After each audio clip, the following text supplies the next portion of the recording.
Hello friends, welcome back in your best channel MS coaching institute. Friends, आज मैं आपको carbon and it's compounds में 5 important questions बताने वाला हूं, जो कि आपके बोर्ड एग्जाम 2022 में जो टर्म 2 का होने वाला है उसमें ये बहुत ही काम के हैं। दोस्तों, आप थ्योरी चाहे जैसे भी पढ़ लीजिए, अगर आपको ये ना पता हो कि क्वेश्चन किस तरह से पूछा जा सकता है, क्योंकि बोर्ड एग्जाम में क्वेश्चन अलग अलग एंगल से घुमा फिरा करके भी पूछा जाता है, तो मैंने उसी पर्पज से ये सीरीज शुरू किया हुआ है, जिसमें आपको लेसन वाइज जो जो इंपॉर्टेंट क्वेश्चंस हैं, जो मैंने सैंपल पेपर के बेस पर इसे तैयार किया है, और मैं आपको विश्वास दिलाता हूं कि आप अपनी थ्योरी पढ़ने के बाद इनको जरूर करें और 100% आपको इससे फायदा होने वाला है। तो आइए दोस्तों, शुरू करते हैं। आज मैं आपको टोटल 5 क्वेश्चन इस लेसन से बताने वाला हूं। फर्स्ट क्वेश्चन है, carbon is a group 14 element in the periodic table. ये तो आपको भी पता होगा। It is known to form compounds with many elements. हाँ, बहुत सारे एलिमेंट के साथ कंपाउंड बनाता है। बोल रहा right an example of A compound formed with. मुझे एक एग्जाम्पल बताइए कि वो कंपाउंड कार्बन हमारा जो है कंपाउंड बनाता हो किसके साथ। तो पहला क्वेश्चन इसमें पूछा क्लोरीन के साथ, which is a group 17 element of A periodic table. अब अगर आप पीरियोडिक टेबल लेसन को पढ़े होंगे या नॉर्मली भी जानते होंगे, ग्रुप 17 मतलब हैलोजन फैमिली से बिलोंग करने की बात की जा रही है, जिसमें क्लोरीन हमारा आता है, तो इनसे कौन सा कंपाउंड बन सकता है। दूसरे क्वेश्चन में है oxygen which is a group 16 element, इनके साथ कार्बन कौन सा कंपाउंड बनाता है। ये 1 मार्क्स के 2 क्वेश्चन आपसे पूछे गए हैं। तो सबसे पहले आप एलिमेंट में देखिए, कार्बन की बात की जा रही है, तो हम यहां एलिमेंट में लिख लेते हैं कार्बन है। क्लोरीन के साथ क्या होगा और ऑक्सीजन के साथ, तो 3 एलिमेंट है। सबसे पहले इन तीनों की वैलेंसी देख लेते हैं।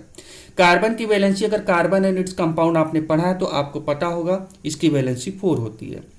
क्लोरीन ग्रुप 17 का है, तो 7 याद रखिएगा। वैलेंस सेल, यहां पर एक्चुअली वैलेंस इलेक्ट्रॉन की मैं बात कर रहा हूं, तो वैलेंस इलेक्ट्रॉन, वैलेंस जो होता है 4 होता है इसमें। क्लोरीन में वैलेंस सेल में प्रेजेंट इलेक्ट्रॉन 7 होता है। कॉन्फ़िगरेशन अगर आपको आता होगा तो आपको पता होगा कि वैलेंस सेल में 17 में, सब में वैलेंस सेल में कितने इलेक्ट्रॉन्स होते हैं, 7 होते हैं, तो क्लोरीन में 7 हो गया। ऑक्सीजन ग्रुप 16 से बिलोंग करता है, मतलब इसमें वैलेंस सेल में 6 इलेक्ट्रॉन होता है। 1 को भूल जाइए, यही आपका वैलेंस इलेक्ट्रॉन होता है। अब अगर हम वैलेंसी की बात करें तो वैलेंसी कार्बन का 4 ही होता है, लेकिन क्लोरीन की वैलेंसी कितनी होती है, क्लोरीन की वैलेंसी -1 होता है। और ऑक्सीजन का कितना होता है, ऑक्टेट पूरा करने के लिए आपको वैलेंसी का सब कुछ कॉन्सेप्ट क्लियर होगा, आई होप। और अगर आपको नहीं पता है तो आप हमारे वीडियोज को देख लीजिए। 6 - 8 करेंगे, -2 आ जाएगा। ठीक है दोस्तों, अब ध्यान से देखिए पहले क्वेश्चन का जवाब कि क्लोरीन और कार्बन के बीच में किस तरह का कंपाउंड बनेगा, कोई एक एग्जांपल बताना है। अब आप देखिए कार्बन का वैलेंसी कितना आ रहा है, 4 आ रहा है। मैंने लिख दिया इलेक्ट्रॉन डॉट स्ट्रक्चर में 1 2 3 4। क्लोरीन, आप ध्यान से देखिए, क्लोरीन में -1 होता है। वैलेंस सेल में कितना, 7 इलेक्ट्रॉन होता है, मतलब इसे 1 इलेक्ट्रॉन और चाहिए अपने ऑक्टेट को पूरा करने के लिए। मैंने यहां पर क्लोरीन रखा है और इसका वैलेंस सेल में प्रेजेंट इलेक्ट्रॉन 1 2 3 4 5 6 7 लिख दिया है। चूंकि कार्बन के 4 इलेक्ट्रॉन होते हैं वैलेंस सेल में, इसीलिए मैंने 4 क्लोरीन को 4 जगहों पर रख दिया है। ठीक है दोस्तों, अब जरा ध्यान से देखिए, इस कार्बन को क्लोरीन से 1 इलेक्ट्रॉन चाहिए होगा, इस कार्बन को इस क्लोरीन से 1 इलेक्ट्रॉन चाहिए होगा। ऐसे ही वो 1 बाय 1 चारों क्लोरीन से 1 इलेक्ट्रॉन अगर शेयर में यूज कर ले, क्योंकि आपको पता होगा कार्बन हमेशा शेयरिंग करता है, चारों में से 1 इलेक्ट्रॉन शेयर कर ले, और कार्बन के पास पहले से 4 इलेक्ट्रॉन होता है, तो इस तरह से 4 इसके पास, और इन चारों से 1 इलेक्ट्रॉन शेयर में लेने के बाद कार्बन के पास कितना हो जाएगा, 8 इलेक्ट्रॉन हो जाएगा, और ये अपना ऑक्टेट पूरा कर लेगा। ठीक है, बदले में फायदा क्या होगा क्लोरीन को, क्लोरीन के वैलेंस सेल में 7 इलेक्ट्रॉन है, 1 इलेक्ट्रॉन शेयर में जब इस कार्बन से वो यूज करेगा तो क्लोरीन का ऑक्टेट पूरा हो गया। ठीक है, पहले से 7 है, 1 कार्बन का शेयर में यूज करके ऑक्टेट पूरा कर लिया। ऐसे हर एक क्लोरीन कार्बन के हर एक इलेक्ट्रॉन से 1 शेयरिंग कर लेता है। ठीक है दोस्तों, अब देखिए मैंने क्या बोला, जितना इसने शेयर किया उतना सामने वाले से कार्बन शेयर में यूज करेगा, तो 1 क्लोरीन से ये क्या करता है, कार्बन इलेक्ट्रॉन शेयर में यूज कर लेता है। ठीक है, और इस तरह से कार्बन का भी ऑक्टेट पूरा हो जाता है 1 2 3 4 5 6 7 8। ठीक है, और इस तरह से जो कंपाउंड बना, अब डेफिनेटली आपको समझ में तो आ चुका होगा। कार्बन का और क्लोरीन का जो कंपाउंड बन रहा है वो बन रहा है सी। कार्बन और क्लोरीन कितना है, 4 है, तो आप लिखेंगे CCl4। ठीक है, जिसका नाम क्या होता है, कार्बन। इस कंपाउंड का नाम है कार्बन। 4 है, 4 के लिए टेट्रा वर्ड यूज होता है, तो टेट्रा। और क्लोरीन को यहां पर हम क्लोराइड लिखते हैं, CHLORIDE। तो ये कंपाउंड क्या बन गया, कार्बन टेट्रा क्लोराइड। चलिए ऑक्सीजन के लिए जरा देखते हैं। अब कार्बन का ऑक्सीजन के साथ में हम देखें तो कार्बन के वैलेंस शेल में 4 इलेक्ट्रॉन है। ऑक्सीजन को 2 इलेक्ट्रॉन चाहिए होता है, तो इस कार्बन से 2 इलेक्ट्रॉन यहां शेयरिंग में ले लेगा और इधर से ये ऑक्सीजन इस कार्बन का 2 इलेक्ट्रॉन शेयरिंग ले लेगा। तो इस तरह से शेयरिंग में ऑक्सीजन ने 2 इलेक्ट्रॉन इधर लेके ऑक्टेट पूरा कर लिया, क्योंकि उसके पास पहले से कितना होता है, 6 इलेक्ट्रॉन्स होता है, 2 लेकर के 8 कर लिया। इस ऑक्सीजन ने भी 6 रखा हुआ था, 2 इलेक्ट्रॉन यहां से कार्बन से यूज करके ऑक्टेट पूरा कर लिया। अब इस कार्बन ने क्या किया, इसके पास पहले से 4 है और ऑक्सीजन से 2 इधर और 2 इधर, 4 उसने शेयरिंग में यूज कर लिया ऑक्सीजन से टोटल, तो ऑक्टेट इसका भी पूरा हो गया। ठीक है दोस्तों, इस तरह से कार्बन और ऑक्सीजन के बीच में जो कंपाउंड बना जरा ध्यान से देखिए। कार्बन है, इधर ऑक्सीजन है, इधर ऑक्सीजन है। देखिए इस कार्बन ने ऑक्सीजन से कितना इलेक्ट्रॉन शेयर में यूज किया, 2, मतलब डबल बॉन्ड बना। और इधर में भी जरा ध्यान से देखिए, इस कार्बन ने ऑक्सीजन से 2 इलेक्ट्रॉन यूज किया, मतलब 2 कोवलेंट बना। समझ में आ रहा है? इस तरह से आपको ये चीज समझ में आ चुका होगा कि ये कौन सा कंपाउंड हमारा बन रहा है, CO2, carbon die oxide compound हमारा बन करके तैयार हो गया। मतलब कार्बन ऑक्सीजन के साथ में CO2 कंपाउंड बनाता है। ठीक है दोस्तों, क्वेश्चन नंबर 2 में पूछा है, write the molecular formula of the following compounds and draw their electron dot structure. ठीक है, जिसे हम लोग लुईस डॉट स्ट्रक्चर भी कहते हैं। तो सबसे पहले हम देखते हैं, यहां पर पहला है इथेन, जिसका हम लोग जनरल फॉर्मूला एल्केन में जानते हैं, CnH2n+2 होता है। और मैंने आपको ट्रिक बताया हुआ था कि एल्केन में जितना कार्बन होगा उसके 2 टाइम्स में +2 कर दीजिएगा तो हाइड्रोजन मिल जाएगा। तो एथेन, एथेन के लिए कैसे फॉर्मूला लिखोगे, मतलब इसका कंपाउंड कैसे लिखोगे, C2, क्योंकि मैथ एथ एथेन आ रहा है, C2, तो हाइड्रोजन कितना होगा, मैंने क्या बोला, इसके 2 टाइम्स में +2 कर दिया, तो 2 2 जा 4 और +2 करेंगे कितना होगा, 6 हो जाएगा। मतलब इसका फॉर्मूला बन गया C2H6। अब इसका लुईस डॉट स्ट्रक्चर बनाते हैं। हमारे पास कार्बन है, 2 है, और एल्केन में दोनों कार्बन के बीच में, या कोई भी कार्बन, कितनों कार्बन दिए हो सबके बीच में सिंगल बॉन्ड होता है। तो 2 कार्बन मैंने बनाया और इनके बीच में सिंगल बॉन्ड होता है। पहले इस कार्बन की वैलेंसी लिख लेते हैं, तो 1 2 3 4, 1 2 3 4। अब एक कार्बन कार्बन के बीच में क्या होगा, सिंगल बॉन्ड होगा। हाइड्रोजन 6 हैं, तो 1 2 3, ऐसे यहां पर 1 2 और 3, और हर एक हाइड्रोजन का कितना होता है, 1 1 इलेक्ट्रॉन्स होता है। वैलेंसी हमने लिख दिया, वैलेंस शेल में प्रेजेंट इलेक्ट्रॉन भी 1 होता है। अब आपको पता है ये कार्बन अपना 1 इलेक्ट्रॉन इसको शेयर करेगा और बदले में इससे एक शेयरिंग करेगा, तो एक यहां बना, ऐसे हर एक हाइड्रोजन के साथ वो क्या करेगा, शेयरिंग कर लेगा। और इस तरह से कार्बन अपना ऑक्टेट पूरा कर लेगा। इसके पास पहले से 1 2 3 4 इलेक्ट्रॉन था और हर एक हाइड्रोजन से 1 इलेक्ट्रॉन शेयर में लिया, तो 4 पहले से 1 2 3 4 5 6 7 और एक यहां से कार्बन से शेयर में यूज किया, तो 8 हो गया। इसी तरह ये भी अपना क्या करेगा, 8 पूरा कर लेगा, ऑक्टेट पूरा कर लेगा। नेक्स्ट है एथीन।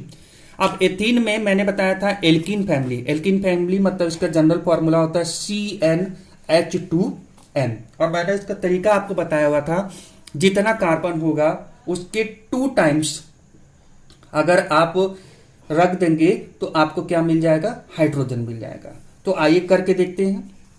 एथीन है, मतलब कार्बन कितना है, 2 है, तो C2, तो हाइड्रोजन कितना होगा, 2 टाइम्स कर दीजिए तो H4, मतलब 2 2 जा 4 हो जाएगा। आइए इसका स्ट्रक्चर बनाते हैं एथीन का। 2 कार्बन है, कहीं पर भी एल्कीन में 2 कार्बन के बीच में एक जगह पर डबल बॉन्ड होना चाहिए, तो यहां पर मैंने लिख दिया 2 कार्बन। वैलेंसी लिख देते हैं 1 2 3 4, 1 2 3 4। हाइड्रोजन कितना है, 4 है, तो एक एक हाइड्रोजन यहां पर कर देते हैं, 2 3 और एक 4 हो गया। इसकी वैलेंसी या वैलेंस शेल में प्रेजेंट इलेक्ट्रॉन हमने लिख दिया। अब देखिए कार्बन कार्बन के बीच डबल बॉन्ड होगा तो इसने डबल बॉन्डिंग कर लिया। इस कार्बन का इस हाइड्रोजन के साथ, इसका इसके साथ शेयरिंग हो गया, इसका इसके साथ शेयरिंग हो गया और इसका इसके साथ शेयरिंग हो गया। इस तरह से इनका लुईस डॉट स्ट्रक्चर बन करके तैयार हो गया। ठीक है, शेयरिंग को ध्यान से जरा देखिए। कार्बन के पास 2 इलेक्ट्रॉन यहाँ, 3 और 4, वैलेंस शेल में 4 इलेक्ट्रॉन है। एक यहाँ से शेयर किया 5, 6 और 2 यहाँ से 7, 8 हो गया। ऐसे सेम इस कार्बन ने भी 2, 3, 4 था, 5, 6 और यहाँ से 2 शेयर में लिया, 8 हो गया। ठीक है, अब है एथाइन। एथाइन के लिए ध्यान दीजिएगा, एल्काइन फैमिली जिसका फॉर्मूला क्या होता है, इसका फॉर्मूला जनरल होता है CnH2n-2 और मैंने तरीका बताया था जितना कार्बन होगा उसके 2 टाइम्स में इसके -2 कर देंगे तो हाइड्रोजन मिल जाएगा। तो एथाइन के लिए क्या होगा, C2 एथ, तो हाइड्रोजन कितना होगा, इसका 2 टाइम्स करिए, 2 2 जा 4 और -2 कर दीजिए तो 4 में से 2 माइनस करेंगे तो H2 हो जाएगा। ठीक है, कार्बन कार्बन के बीच में एथाइन में क्या होता है, ट्रिपल बॉन्ड होता है। तो हम लोग कार्बन और यहाँ पर कार्बन लिख दिए, 1 2 3 4, 1 2 3 4 हो गया। अब यहाँ पर कार्बन ने क्या किया, ट्रिपल कोवैलेंट बॉन्ड यहाँ पे इस कार्बन से बना लिया। अब 2 हाइड्रोजन है तो एक हाइड्रोजन यहाँ, एक हाइड्रोजन यहाँ। ठीक है, अब इसने क्या किया, इसके साथ बॉन्डिंग कर लिया शेयरिंग में और इसके साथ कर लिया। अब इस कार्बन के बाद 3 और 3 यहाँ से शेयरिंग 6 हो गया, एक 7 और एक हाइड्रोजन से 8 हो गया। इसी तरह सेम इस कार्बन ने भी 3 यहाँ से उसके पास था और 4 था ही पहले से, 5 एक हाइड्रोजन से शेयर में और 3 यहाँ से, 5 3 8 इसने शेयरिंग कर लिया। इस तरह से इनका स्ट्रक्चर बनकर के तैयार हो गया। क्वेश्चन नंबर 3 में जाते हैं। क्वेश्चन नंबर 3 में बोल रहा है the molecule of alkene family is represented by the general formula CnH2n। Alkene का फॉर्मूला CnH2n अभी थोड़ी देर पहले मैंने बताया था। Now answer the following question. 2 question पूछा है, 2 नंबर का है, एक नंबर का एक question. What do N and 2n signifies. अब आप ध्यान से देखिए, एल्कीन का फॉर्मूला है CnH2n। अगर यहां पे पूछ रहा है कि N का मतलब और 2n का मतलब क्या, तो N का मतलब होता है number of carbon atom, carbon atom कितना होगा, और 2n का मतलब क्या होगा, यहां पर होगा number of hydrogen atom, hydrogen atoms कितने होंगे, यहां पर ये होता है। नेक्स्ट क्वेश्चन इसी में पूछा what is the IUPAC name of the alkene where N is equal to 4। अब आप ध्यान से देखिए, यहां पर एल्कीन में N इज इक्वल टू 4 है। ठीक है, तो जरा पहले कंपाउंड बना लेते हैं। तो C4 हो गया। हाइड्रोजन कितना होगा, ध्यान से देखिए, H2n, N कितना हमारा 4 है, तो C4 और H कितना हो गया, 8 हो गया। ठीक है, और ये क्या हो गया, ध्यान से देखिए, आईपीसी के हिसाब से, एल्कीन के हिसाब से 4 कार्बन है तो आप क्या लिखते हो, ब्यूट। 4 के लिए क्या लिखते हो, ब्यूट लिखते हो। और एल्कीन में सफिक्स क्या लगाते हो, इन, तो क्या बन गया, ENA, तो क्या बना, ब्यूटीन बन करके तैयार हो गया। मतलब इसका IUPAC नेम क्या होगा, N नंबर जो 4 होगा तो ब्यूटीन हो जाएगा। ठीक है दोस्तों। Now the question number 4 is study the organic compound given in the box as the following question. Ethane, ethene, ethanoic acid, ethyne और एथेनॉल। पहला क्वेश्चन मिस में पूछ रहा है, ये 3 नंबर के क्वेश्चन है, 1 1 करके तीनों। फर्स्ट ए में पूछ रहा है the compound having functional group OH and COOH। तो पहला चीज आप देखिए, OH मतलब एल्कोहल को इंडिकेट करता है और IUPAC में एल्कोहल के लिए हम लोग लास्ट में सफिक्स लगाते हैं ऑल, और ये एसिड को रिप्रेजेंट करता है जिससे हम लोग लिखते हैं oic acid, as a suffix use करते हैं। अब इसी बेसिस पर आपको पहला ए वाले का आंसर लिखना हो तो इसमें से सेलेक्ट करना है। तो देखिए, एथेन, एथीन ये तो होगा नहीं, एथेनोइक एसिड, तो ये एसिड को रिप्रेजेंट कर रहा है, मतलब एसिड के लिए कौन सा हो जाएगा, एथेनोइक एसिड हो जाएगा।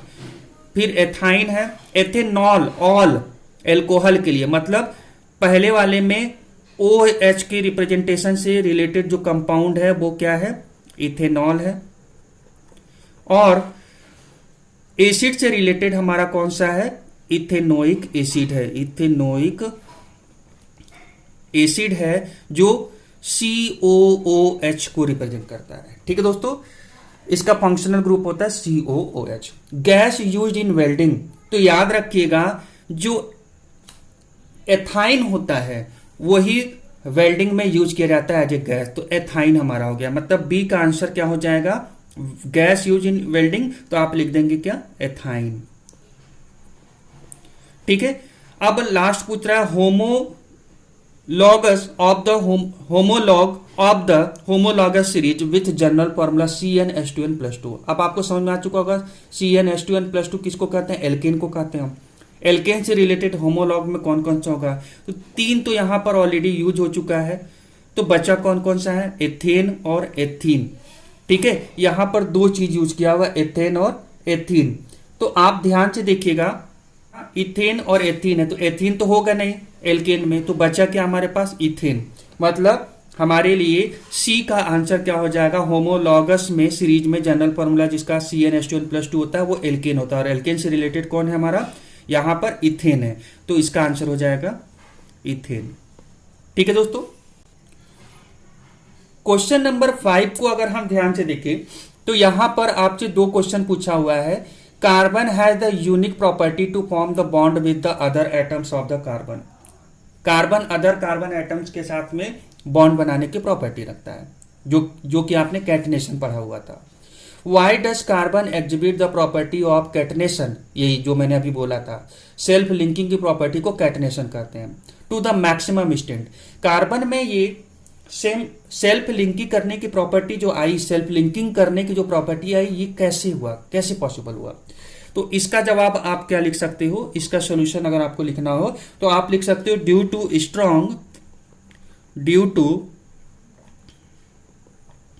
Strong carbon carbon bond. जब कार्बन कार्बन के बीच में स्ट्रॉन्ग बॉन्डिंग होने की वजह से ये होता है, और ये बॉन्डिंग कौन सा है, कोवैलेंट नेचर का होता है, तो आप लिख सकते हैं covalent nature bond. Covalent nature के बॉन्ड की वजह से ये चीज होता है। ठीक है दोस्तों, अब बी वाले में क्या पूछा है, with a valency of 4 how is carbon able to attain the noble gas configuration in its compounds.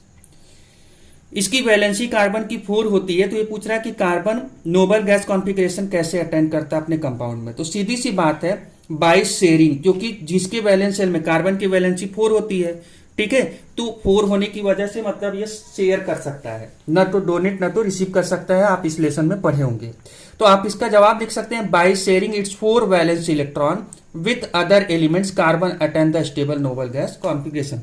8 पूरा करना है, 4 पहले से है, तो 4 और किसी से वो क्या कर सकता है, 4 इलेक्ट्रॉन शेयर करके ही वो नोबल गैस कॉन्फिगरेशन मतलब वैलेंस शेल में 8 इलेक्ट्रॉन्स वो कंप्लीट कर सकता है। तो इसका आंसर अगर आपको लिखना होगा तो कैसे लिखेंगे, मैं लिख करके आपको दे दे रहा हूं, by sharing it's 4 valence electrons with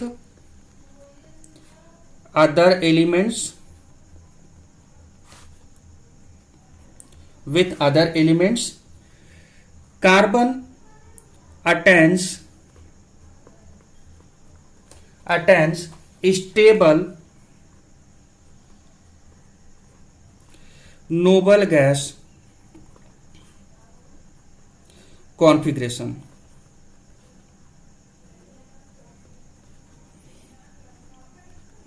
ठीक है दोस्तों, तो इस तरह से मैंने टोटल आपको 5 क्वेश्चन करवाया। आगे मैं ऐसे ही 1 बाय 1 बोर्ड में जो एक्सपेक्टेड और जिस फॉर्मेट में क्वेश्चन पूछा जा सकता है, मैं आपको विथ आंसर बहुत ही सिंपल तरीके से समझाने की कोशिश करूंगा। और अगर आपको लग रहा है कि ये आपके कहीं ना कहीं काम आने वाला वीडियो है, तो आप थ्रू कमेंट बॉक्स के थ्रू हमें बताएं कि आपको ये क्वेश्चन सीरीज का जो पैटर्न मैंने शुरू किया है ये आपको कैसा लगा। हमारे वीडियो को लाइक करें, ज़्यादा से ज़्यादा लोगों तक शेयर करें और हमारे चैनल को सब्सक्राइब करें। Thank you so much for watching this video and have a nice day.